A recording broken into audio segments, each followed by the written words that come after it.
Yo guys, what is going on? Today we're going to do a sci-fi animation loop in EEVEE. So, without further ado, let's get on with it. We're going to go ahead and delete everything and add in a plane. This plane, we're going to hit S10 to scale it up to 10. You could scale it up to any size, just make sure you scale it up to a size that you know. Then what we're going to do is we're going to go add in a cylinder and go RX90. We're going to go SY10. Then what we're going to do is we're going to hit the shift key and go to faces and select these two faces, delete them like so. Then what we've got to do is we're going to subdivide this. So go down here after you've clicked it once, and you want to bring the subdivisions up a load to where it nearly looks square. As I did it at the length 100, no, as I did it at length 10 meters, I'm going to subdivide it 100 times. Then what we're going to do is we're going to go over to cube here. We're going to display as a wireframe. So guys, what we're going to do is we're going to go over to this, we're going to turn on wireframe so we can see all our wireframes, so you can see all our loop cuts we've put in here. So we're going to go over to the modifiers and add in a displace, and then we're going to hit the new, and then we're going to go over here and open the tab, and we want to change the textures to clouds. We want to make sure that we always apply scale when we're moving anything. So what you need to do is go Control A, and that's because we scaled it up from the original size, and then just click apply. Then what we want to do is we want to bring this depth all the way down, and we want to bring the scale up. The more we bring the scale up, the softer it's going to be. Now we're going to go back to the modifiers. I'm going to add in a decimate. Now we're going to click on the planer, and you're going to see it's going to take out random sections. And what we're going to do is we're going to bring this angle limit up, and it's going to mess around with this even more. Now we're going to add in a wireframe modifier, and as you see, it's looking quite cool. Now what we're going to do is we're going to get this wireframe and we're going to make it thick. So let's bring this up to around about 0.1, and then as you see, it's really thick. It's quite like techie and sci-fi looking, but we want to bring this down.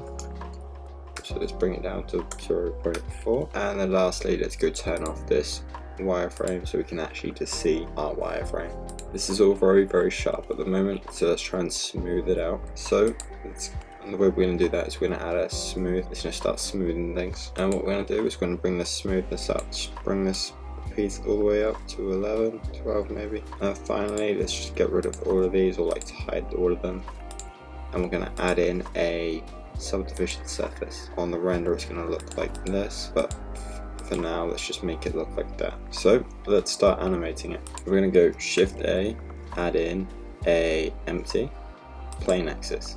Then we're going to go G on the Y axis, so click Y and hold down Control. And then what we want to do is make sure that it snaps to the edge of our box, so that we can make it a timeless loop, as you will. So guys, now what we're going to do is we're going to click back on here, and we're going to add in a mirror modifier, and this mirror modifier is going to be mirrored on the x-axis. And what we got to do is unclick this X, and then we want to flip it on the y-axis. So what we're going to do is we're going to go onto the y-axis like so. I'm going to go Shift A, add in a camera, and then looking down at it, we're going to go G, Y, hold on Control, and we're going to bring it right to the very edge. So we need to change the frames to 120 because it's going to be a 5-second animation. And clicking on the camera, making sure that we're on the camera, you want to hit I on this location. So what we need to do is, as we look here, this is just a mirror off this line for this one. So if we were to run it to 10, you would get the, it wouldn't loop. So what we've got to do is, like, this area here is the same as this area here. So we've got to get the camera all the way to here, 30. So minus 30, enter I. But let's double check this by going View, Camera, Active Camera, and we'll just run through this. And what we're going to do is click on this camera, and we're going to make it a 24mm mean the millimeter lens, and this camera doesn't seem to be at 0.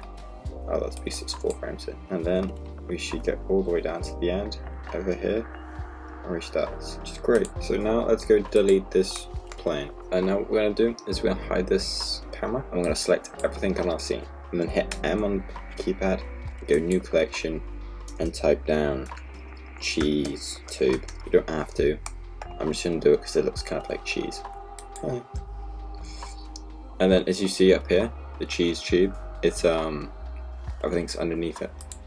What you'll see is the reason why we've done this is if you go Control A and go down to collections and go the cheese tube or whatever you've named it, and then go G, Y, hold down Control, and you can snap it to the end. And you can keep doing that. So go, I don't know, add in probably like 3 more times. And now also now let's just run through the camera, and as you see now, run through the camera, it literally looks seamless, mind that little gap at the end there, but we can sort that out later on. So now we get in there. The best part about this, guys, is when we edit this, we'll edit all of them as they're all in a collection. So go back over to the modifiers, and what we're going to work on is this decimate modifier.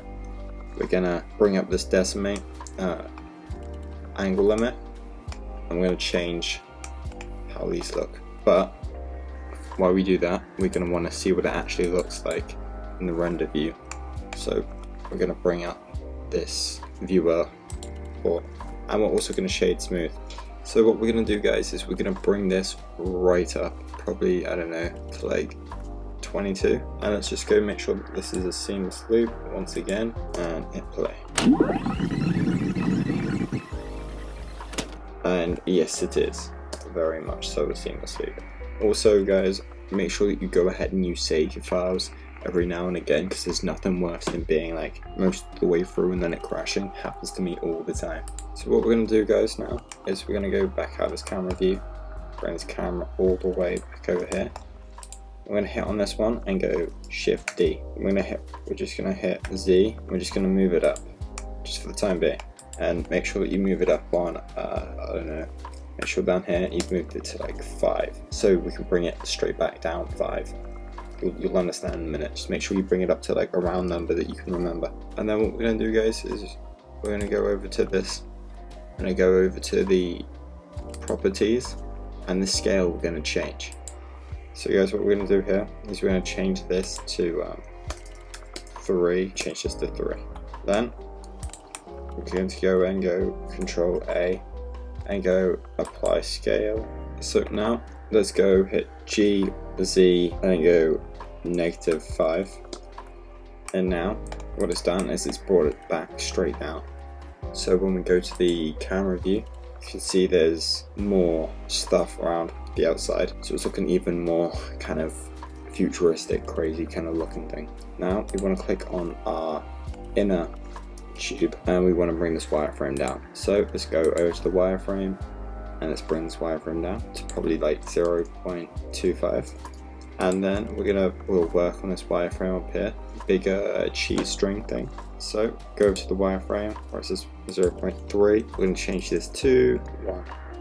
So it's really thick now. So guys, what we're going to do is you can still see up here, it's a bit kind of like grainy looking. The way we're going to get around that, make sure that we've applied all these settings. Subdivision surface, make sure you bring your render up to 3 on both of these. And that way you're going to have like the best looking render, where they put in their own HDRI. And we're going to change it to like a dusky kind of look, and then we're just going to go through and look at it like this. I'm just going to hide everything like this, and so far I'm happy with that. So what we're going to do, guys, is we're going to click on this inner circle and go over to this material properties and go new, and what we're going to do is we're going to increase this metallic all the way up, and then we're going to bring down this roughness just a little bit. Then what we're going to do is we're going to add this material straight onto the one on the outside as well. Then what we need to do is we need to go over and just double check our render settings and make sure that ambient inclusion, bloom, screen space refraction is turned on, and we can go back to our materials. We're pretty much done with this paint here, so we're going to go over to our world and we're going to just make sure that it is on color is black, and when it is we should lose everything. I think it should just disappear if we go to the viewport display, which is fine. We're going to go and get Shift A, add in a light, and this is going to be a point light that we're going to add in. What we're going to do, guys, is we're going to make sure these cameras and everything that we add in, we're going to make sure, well, everything we add in like light wise, we're going to make sure that we parent it to the camera. So what we're going to do, make sure that you hit on the point light first and then on the camera, go Control P and then go parent set as object. And now when we hit play, we'll be moving and the light will be going down the tunnel as well, which is something that we want. And as you've seen, my computer is struggling running this right now. So I'm going to go over to the settings and the viewport. I'm just bring this down to 0 on both of these. But remember, our render is still up high, so it's still going to be that decent quality. And then if we go back here, you'll see that, you know, it's more smooth. It's still not great, but so guys, what we're going to do now is we're going to go over here. We're going to add some more kind of volume. So what we're going to do is go Shift A, add in a cube, and then what we're going to do is we're going to go S10, because the box that we made at the very beginning was sized of 10, and this cube we're going to drag into, so there. Now you've seen this just added to every single block of. So now guys, what we need to do, you've obviously seen that it hasn't gotten to the edge of the other cube, which is fine. Just hit the tab key, go to face select and select, make sure you're not on make sure you're on the select box, and then go G, Y and hold down Control and snap it to there. And as you see, it's snapped it along to every single one. Then what we need to do, guys, is we need to select this box and go over to here, and what we're going to do is we're going to add in a principal volume. So go up to there and look for principal volume, and what we're going to do is we're going to go over to the render view, I guess, and we're going to go and view from our camera. And what we're going to do is we're going to split the screen. I'm going to change this to shader graph, and then we're going to take this out and make sure this put into the volume, as this is the volume, this is the principal volume. And then what we've got to do is, this is really bright at the moment, but we need to change this to 0.1, sorry, 0.01, and we're going to take down this emission strength to 0.01 as well. As you see, bringing the strength down a bit. It's still really bright though, so we can take the strength down even more to 0, and then maybe that's right. Now guys, make sure you save it, because it's going to be exceedingly more heavy. Actually, it's not too bad at the moment. It will probably only get worse and worse the more stuff we add in. Now guys, what we're going to do is we're going to go over here where the camera is and the point light, and the point light is right in front of us, but what we need to do is go hit G, Z and move it up, then go G, X and move it across, and that way it hasn't gone any further in front of us or any closer to us. Then we're going to change the color of this to a blue, and we're probably going to end up increasing the brightness as well, and then we're going to try, let's say 250. As you see, we get all these cool blue reflections, and now when we play it, you're going to see that it's reflecting off things because we made this metallic. So what we're going to do is we're going to go out of this view, hide this cube, and we're going to select this inner cheese string, and we're going to go Shift D and duplicate it. Then we want to increase the scale of it to 2, and then finally on this one, what we want to do is we want to go Control A and apply. I want to make sure that we are making this wireframe really thin. So let's go 0.02. Maybe we'll even make them even thinner. Add another 0, and then just for the sake, just so we can see what it looks like, we're gonna bring this viewport up, and you can see it's barely there. So what we're gonna do now is we're gonna bring this angle limit up even more, just to change the kind of shape of everything. And let's go over to our viewport, and you can see it. It's very stringy. We'll just keep this up here for the time being, because what we're going to do now is we're going to add an animation. So go down, and we're going to go click this button, and then we're going to go new. I'm going to change this to emission. And what we're going to do is we're going to make it a nice lava kind of orange. While we're here, we're going to go to the viewport display. Then finally, we're going to go add in a strength of 33, and you've already got this kind of glowing lava look. I personally think we need to change this. Let's bring this up even more. And as you see, it's kind of overtaking our scene. So what we need to do is we need to click back on all of these, and where it's base color, we need to click on it. We need to just bring it down. As you see, the more that we bring it down, the less the light reacts with it. But as you can see, let me unhide this cube.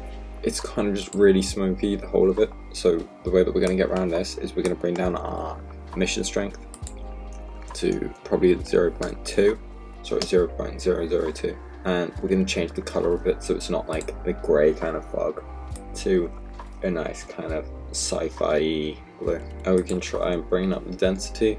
It might help, it might not. And guys, if you want to see what it looks like, just quickly before we start adding anything to it, you can just go hit the render, but at the moment I want to move this light down a little bit, and probably get GX and move it over on the X. But this is so far what we're getting. So what we can do, guys, we can add in a empty. So this is what we're going to do now. We're going to go Shift A. We're going to add in an empty plane axis.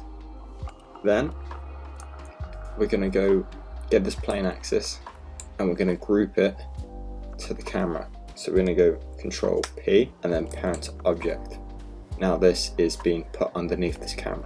Then, being on the camera, we're going to go over to this depth of view. I'm going to set the target to empty, which should be the empty that we just brought in. There it is. Then what we're going to do is going to open our blades right up, and we're going to bring this f-stop down to around about 1.2. And this is really lacking our scene, but you can see here everything's kind of out of focus.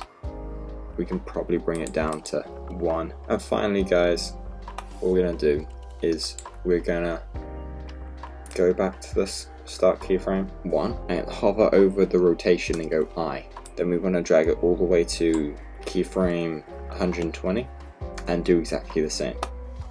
Then what we need to do is drag it all the way to 60, and we want to change this to, I don't know, 20 degrees. No, we want to change this to something more subtle, like 10 degrees maybe.